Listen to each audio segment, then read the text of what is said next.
Hello and welcome to the United Stand. Manchester United versus Barcelona finishes 1-0 with a goal from Neymar being the difference. But bigger questions will be asked yet again about Manchester United and the performance. Of course, the results in a US tour mean very, very little. But as we said before the tour, player confidence, player ability, how the team is playing as a whole is something that you can build on a tour. And on reflection, I looked back to the US tour a couple of years ago and I remember beating Real Madrid 3-1 with the likes of Johnny Evans and Michael Keane and Ashley Young, Welbeck playing, and the football looked really good. Under Van Halen we were like, oh yeah, we're so good. And the season started off badly in the Premier League, but the football on the US tour was, we're playing great football. How different it is 2 years later that the football we're playing is atrocious, but maybe we'll start the Premier League season quite well and we'll take that. So we must always keep that in the back of our mind, that what happens on the tour doesn't mean we're going to have a bad start to the season, because 2 years ago we were fantastic. But our final ball is atrocious. Now before we get onto individual performances, and there are some concerns around those, our final ball is atrocious, absolutely atrocious. Whether it's crosses into the box, whether it's shooting, whether it's passing it around in other areas of the pitch, it is genuinely pretty awful, bar one or two players every now and again. It is not good enough, and that has been a problem for a long time under Mourinho at United, and he needs to address it, because it goes back to the autumn of last season where we just couldn't put the ball in the back of the net. And I don't see a hell of a lot of improvement. Yes, Rashford and Lukaku have scored a couple of goals, but our final ball is a problem, and the crossing is diabolical when you've got someone of Lukaku's strength and ability to be putting the crosses in that like we are. So that's a big problem. The second problem is one that we've been going on for a long time. The midfield is a shambles. The midfield is a joke. An absolute joke. It may be doing something that Mourinho likes. I assume somewhere it is. Maybe the fact that we win a lot of balls in the air. But when it comes to teams cutting through us because we're slow and static, or when it comes to getting to the ball, to our attackers in any sort of quality ball, is a joke. Unfortunately in football, what people need to realise is that midfield is very, very important. The centre defensive midfield specifically is very important, because they take the ball off the back four and then they feed the players in front of them. And we're just so bad at it. We seem to be getting worse. I mean, I don't want Matic at Manchester United. I don't think it'll improve drastically with a player who's pretty slow himself, but he's got to be better than what we've got, which is pretty much next to nothing. I mean, the problem is highlighted again. No Ander Herrera, who I think as a centre defensive midfielder is slightly wasted really, but he's still head and shoulders above anything we've got. So we've got no Herrera, so we play Carrick. Carrick just looks, I know he's against Messi and Neymar and Suarez in the first half, but they were cutting through Carrick every time in the first half and exposing our back four due to his lack of a pace and mobility. Then in the second half, Barcelona take off all their first team and put their reserves out, and still we can't get hold of that midfield. I mean, I've got to say, I've never been Fellaini's biggest fan. He played 90 minutes against Real Madrid at the weekend. I assumed that means he wouldn't get 1 minute today. Lo and behold, he comes on at half time. I mean, if you're Fosu Mensah and Twansibi, you really have to be sat there thinking, I need to get out. I need to go on loan. I mean, if I can't get half a game on a meaningless pre-season tour, and he's giving Fellaini a game and a half in 2 games, then I feel sorry for them lads, I really do. I mean, Twansibi, just on that point, he's hardly played on this tour. He came on for the last 7 minutes of that game, went on a great run down at right back, probably one of the best runs of the game. Can't get any game time because he's playing old Fellaini again. Just to pick on that, just to prove yet again that this is nothing to do with hating Fellaini, and it's just to do with what he brings to the team, which is next to nothing. What he brings is a lack of mobility and an inability to play any pass beyond 5 yards, most of which are backwards or sideways.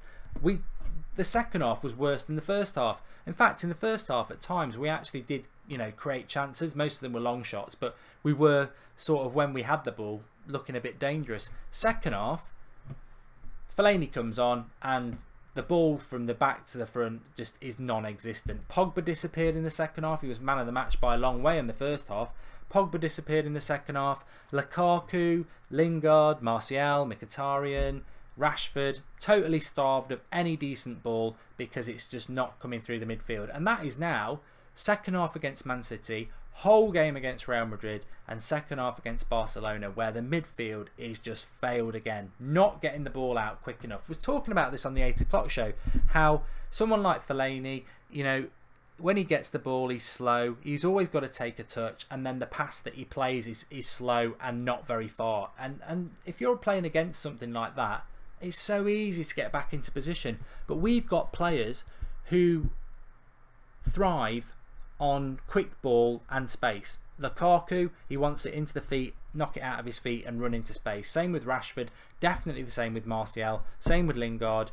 And they're not. By the time they're getting the ball, they've got 3 or 4 players around them. And it's so obvious to you, to me. I don't know what the manager's doing. I don't know what...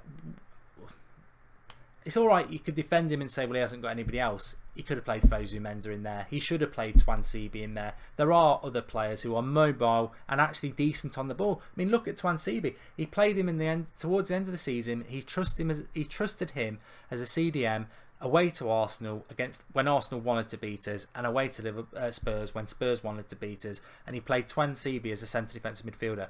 We go on a tour and he hardly uses him, and he doesn't play him in that position. He's quicker than Fellaini. He's better on the ball than Fellaini. Play him.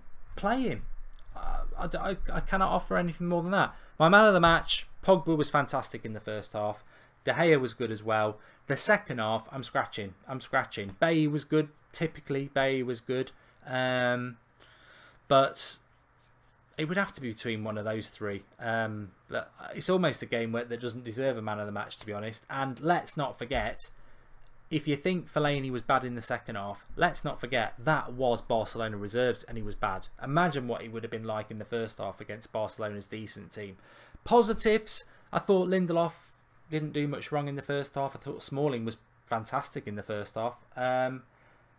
But yet again, we're left disappointed by Rashford, Lukaku, Mkhitaryan, Martial, Lingard, because they don't get the ball. They're not getting the ball. You can't criticise the forwards when they're not getting decent ball. The midfield is bang, bang, bang where our problem is. We all know where the problem is. It's the centre defensive midfielder. If you've got Pogba, you've got Herrera. I thought Pereira, without doing anything amazing, was very impressive again, because he wants the ball, he wants to work hard. He's got to be part of the plans next season. But the centre defensive midfielder is going to define our season. We've seen it for the last few games. We've got good attackers. You've got Pogba on the pitch. You've got good attackers on the pitch. Our defence is pretty good, but we're boring and we're not creating anything. And that is because of the centre defensive midfielder. That position is so important. This is why many United fans want it to be Fabinho, because he's mobile and he's good on the ball. To be honest, at this point, sign Matic. Just sign him. If that's who Jose wants, sign him up, because I can't watch Fellaini in our midfield anymore. And if Matic means less Fellaini, get him in. Seriously, I can't be doing. That second half was a battle to stay awake. It was boring, and so many people on the live comments when Fellaini came out for the second half was just, I can't believe this. How is he coming on? He's just played 90 minutes 2 days ago against Real Madrid. Why would you even do it on so many levels? Why would you do it?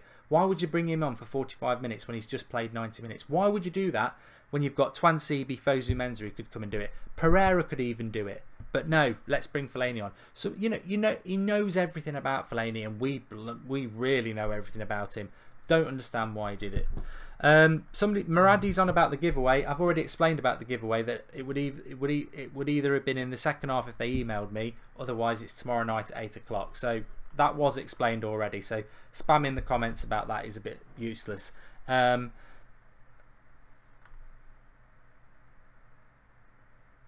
Raw Urban Trozer says, Mark, you're pleased with the performance in the first half. I thought the first half performance was good. Maybe I'm looking back on it with longing, because the second half was so bad. Barcelona certainly took hold. I think the first 25 minutes was relatively equal. Then they scored, and they deserved to beat us, to be honest.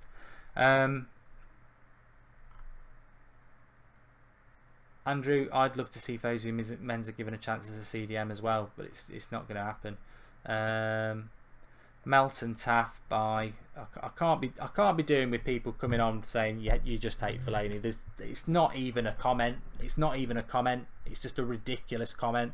There's absolute... He's undefendable. He's undefendable, but he doesn't put himself on the pitch. I totally agree with that. My frustration today really wasn't Fellaini. I know what to expect from Fellaini. I can't keep saying he slows us down and he prevents us getting the ball to the attack, and he can only pass 5 yards and he's just a lumping waste of space. I can only say that so many times. My frustration tonight was, why did he play 90 minutes 2 days ago and then you use him again for another half, when a tour doesn't really matter? It's about giving people time and opportunities, and I firmly believe that he must not be wanting to play Twansibi or Fosu Mensah in that midfield, because they'll play well and there'll be a clamour from the fans to play them. That's part of my theory now. I think we saw 7 minutes of Twansibi. He was the best player on the pitch almost with that run. We've seen Fosu Mensah as a right back. He's so clearly not a right back, but he does well there. I think there's a fear that if he plays Twansibi or Fosu Mensah for that second half, they grab hold of the game and we're all like, they've got to play. You've got to play them. So he doesn't do that, and he'd rather overplay Fellaini to stop somebody else playing there. It's weird. It's weird. But that was my frustration today. My frustration actually was with Jose Mourinho. And I do back him. Everyone knows that. But I can't understand why he just didn't bring Twansibi on or Fosu Mensah on, or even Pereira as the centre defensive midfielder. Carrick needed to go off. Blind needed to go off, by the way. They were shocking. Both of them were shocking in the first half. Daley Blind, by a long way, was even worse than Fellaini in the second half. Blind was the worst player on the pitch from that whole 90 minutes. Carrick wasn't far behind him, and I thought Fellaini was a waste of space, but Blind was the worst. So the substitutions were right. But again, why not bring Mitchell on at left back? It's Barcelona reserves. He would have seen it was Barcelona reserves. He probably knew it was Barcelona reserves. Mitchell's played a few minutes on this tour, and those few minutes, he's been very impressive. Why could he not come on at left back instead of Darmian? And especially why it couldn't be Twansibi, Fosu Mensah or Pereira as the centre defensive midfielder against Barcelona reserves. I mean, Pereira's been playing against Barcelona in La Liga last year. I'm sure he can handle their reserves, but no, we get Fellaini again. It's worrying. He's a donkey, an absolute donkey, says Fortune, and I agree. I'm not frustrated, Vass. I'm not frustrated. It is only a friendly. The result, have I moaned about the result? No. What I have moaned about is the way we're playing and the players that we're using. That's a concern. Thanks for watching. Drop your comments below. Give us your thoughts. And Vass, I'm fed up of you. You can go. Drop your comments below. Give us your thoughts. You know what? I'm sort of, please, if you're not watching live, comment below. Couple of sentences, maybe 3. Give us your thoughts. What are your thoughts? If you've got concerns, what they are. If you've got positives, what they are. Give us your thoughts on that game and the tour in general. Because to be honest, I think it's been a great tour to be involved in, watching, and the setup's been fantastic. But all in all, I think it's been a disappointing tour for Manchester United in relation to the performances on the pitch. Very unentertaining. First half against Man City was good, but that was Man City's first football of the pre-season. It was our 3rd game. But all in all, I think there's been no good football. Very little good football, and that's what's disappointing. So thanks everyone for watching. Give us your comments on the tour in general and the game tonight, and let's get some sensible conversation going rather than idiocy comments about stop nagging. I don't know where these people are coming from and what their point is. Look, you may not agree with my points, but put your comment on there. Don't tell me that I'm nagging when I'm giving you my honest opinion on that half, the second half. The first half wasn't too bad. The second half, boring, rubbish. That's my opinion. Rather than coming out with something really silly like nag. Tell us what you thought so we can actually see what you think. Proper opinion. Thanks for watching. I'll be back tomorrow morning. I'll be back tomorrow morning with a transfer show, and I'm probably going to do it off my phone, so make sure you've subscribed because it will just go live and you'll get a notification. Thanks for watching. If you have been part of the watch along tonight, thank you, and I'll be back with you again tomorrow. Thanks for watching.